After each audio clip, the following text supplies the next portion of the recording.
हिंदू मुसलमान की राजनीति नहीं करती। आपने बिल्कुल सही कहा कि आप हिंदू मुसलमान की राजनीति करते ही नहीं, आपको करने की आवश्यकता ही नहीं है हिंदू मुसलमान की राजनीति। आप एमवाई की राजनीति करते हैं, आप पीडीए की राजनीति करते हैं, और पीडीए हिंदू हिंदुत्व सब पे भारी पड़ा है। उत्तर प्रदेश के अंदर तो अयोध्या जीत गए भैया आप, इसलिए पीडीए हिंदू हिंदुत्व पर भारी पड़ा है। आप बिल्कुल हिंदू मुसलमान की राजनीति करते ही नहीं है, आपको करने की आवश्यकता ही नहीं है। आपको एक तरफ तो डिवाइड है ही मामला, उसको फर्दर डिवाइड किया जाता है, दूसरी तरफ एकजुट है ही मामला, वहां वोट जिहाद का नारा आपके लोग लगा देते हैं, आपके नेता लगा देते हैं। कहानी खत्म, कहानी फिनिश, दी एंड। अजीज भाई, आप हिंदू मुसलमान की राजनीति करते ही नहीं, आप सही कह रहे हैं। अमीज भाई, सही कह रहे हैं अमीज भाई, अरे सुनिए ना अमीज भाई, मुझे 10 सेकंड दे दें। 15 सेकंड दिए सर। देखिए, समाजवादी पार्टी समाजवाद में विश्वास, सर सुन लीजिए सर, समाजवादी पार्टी समाजवाद में विश्वास रखती है। जो शोषित दलित वंचित समाज है, हम उसकी राजनीति नहीं, उसको हक दिलाने की बात करते हैं। जहां उसके हक की बात होगी, चलिए समाजवाद की बात होगी, बिल्कुल समाजवाद की बात होगी, बिल्कुल समाजवाद की बात कर लेते हैं, बिल्कुल समाजवाद की बात कर लेते हैं। बदायूं से सांसद कौन है? आपको नहीं पता क्या सर? नहीं, आपको पता है ना कौन है आपके सांसद है भाई? आदित्य यादव, सुपुत्र। आजमगढ़ में सांसद कौन है जी? आजमगढ़ से सांसद कौन है? धर्मेंद्र यादव। आगे बताइए, और बताइए, मैनपुरी से कौन है? कन्नौज से कौन है? ये समाजवाद है आपको लग रहा है? सर पूरे उत्तर प्रदेश को नहीं, ये समाजवाद है। आपकी राय में नहीं। अजीज खान, जहां आपकी बात सही है वहां सही है, समाजवाद की बात छोड़िए जी, समाजवाद की बात नहीं है ये। अगर लालू यादव की पार्टी बोले कि वो समाजवाद कर रही है और आप बोले आप समाजवाद कर रहे हैं, तो नहीं जी, ये समाजवाद नहीं है, नहीं है। आप चुनाव जीते हैं, आपको मुबारक, आप चुनाव जीते हैं, आपने बीजेपी को उत्तर प्रदेश में, आपने बीजेपी का रथ रोका है, यह आपकी काबिलियत है, यह आपकी काबिलियत है, इसकी मैं तारीफ करता हूं। लेकिन आप समाजवाद करते हैं, वो तर्क गलत हो जाएगा, वो तर्क गलत हो जाएगा, वो समाजवाद को आईने दिखाने के बराबर है। Sudhanshu Trivedi, make your point. Sudhanshu ji. हाँ, मैं सिर्फ ये कहना चाह रहा था, जो अजीज खान साहब ने हम पे आरोप लगाया कि हम हिंदू मुसलमान की राजनीति करते हैं, बिल्कुल हम हिंदू और मुसलमान दोनों की बात करते हैं। आप केवल मुसलमान की राजनीति करते हैं। आप सीएम बनने के लिए दो चीजों का यूज करते हैं, कास्ट एंड मुस्लिम। हिंदू तो आपका वजूद ही नहीं है, क्योंकि आपको पता है 20% अपना है, 80 में टुकड़े करना है, और उसमें आप सफल हो जाते हैं।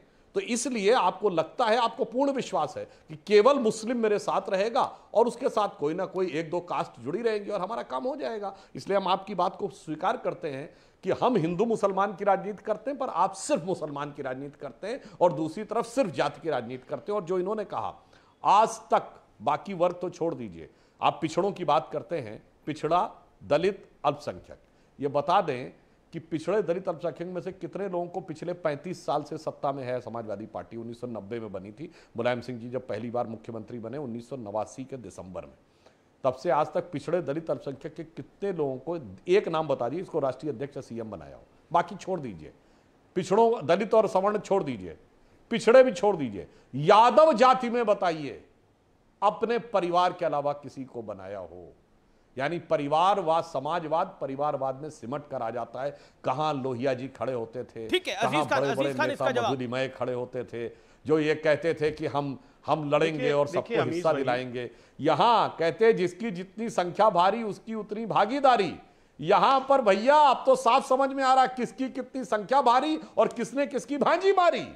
संख्या भारी दिखा के सबकी भांजी मार दी। ओके, अजीज खान जवाब, अजीज खान जवाब, देन सत्यप्रकाश मिश्रा। देखिए अमीज भाई लगातार समाजवादी पार्टी नारा लगाती रही, मांग करती रही, 10 साल से मांग करती रही कि जातीय जनगणना करा करके जो दलित शोषित वंचित समाज है उसका हक दो।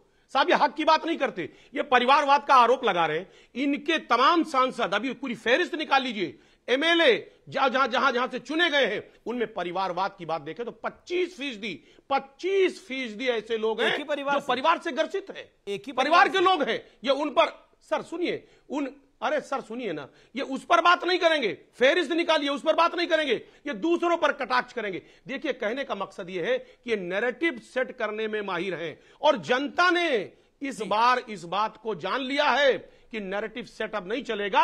देश की विकास की अगर बात करते हैं आप, तभी आप देश में करते ही नहीं है ये लोग। बहुत नैरेटिव सेट कर लिया, ये बहुत कि हम इवेंट मैनेज कर लिया आपने, बहुत परिवारवाद और तमाम, ये सिर्फ आरोप है। ये तो समाजवाद कर रहे हैं, लालू जी समाजवाद कर रहे हैं, अजीज खान की आपकी पार्टी समाजवाद कर रही है। मैं मानता हूं थोड़ा वहां शिवसेना भी समाजवाद का में योगदान दे रही है। अमीश देवगन जी, ये देश इन पर हंसता है। अगर डिंपल यादव, हाँ हंसता है कि अगर डिंपल यादव जी को ही लोकसभा भेजा जाए हमेशा, तो देश समझता है कि पत्नी को भेजा गया अखिलेश जी की, और मुख्यमंत्री सीधा अखिलेश यादव जी को मुलायम सिंह जी ने बना दिया। बाकी जितने लोग थे उस पार्टी में, वो कोई काबिलियत नहीं थी उनमें, सिर्फ अखिलेश यादव में उनको काबिलियत दिखी और अखिलेश यादव मुख्यमंत्री बन गए उत्तर प्रदेश के। बिल्कुल परिवारवाद अजीत खान जी को नहीं समझ आएगा। मैं चाहूंगा अजीत खान जी को अगर कल, एक बात बताइए, राजाओं में उत्तराधिकारी नहीं होता था? हाँ होता था, राजा का बेटा ही राजा होता था। लेकिन प्रजातंत्र यही तो है, संविधान सम्मत लोकतंत्र यही तो है कि राजा का बेटा राजा नहीं होगा। राजा के बेटे को चुनाव लड़ने का अधिकार है, लेकिन उसको अगर थोप दिया जाए। जी, ये डेमोक्रेसी की डायनेस्टी, ये डायनेस्टी है, ये डेमोक्रेसी की डायनेस्टी। हाँ बिल्कुल, ये डायनेस्टिक पॉलिटिक्स है, पूरा देश समझता है इस बात को। लेकिन दिक्कत क्या है कि उत्तर प्रदेश के सारे ताने बुने में जो सुधांशु जी कह रहे थे कि एक तरफ का वोट है, थोड़ा इधर से जाति का वोट समेट लो, हमारी सत्ता किसी न किसी तरह बनेगी, जनता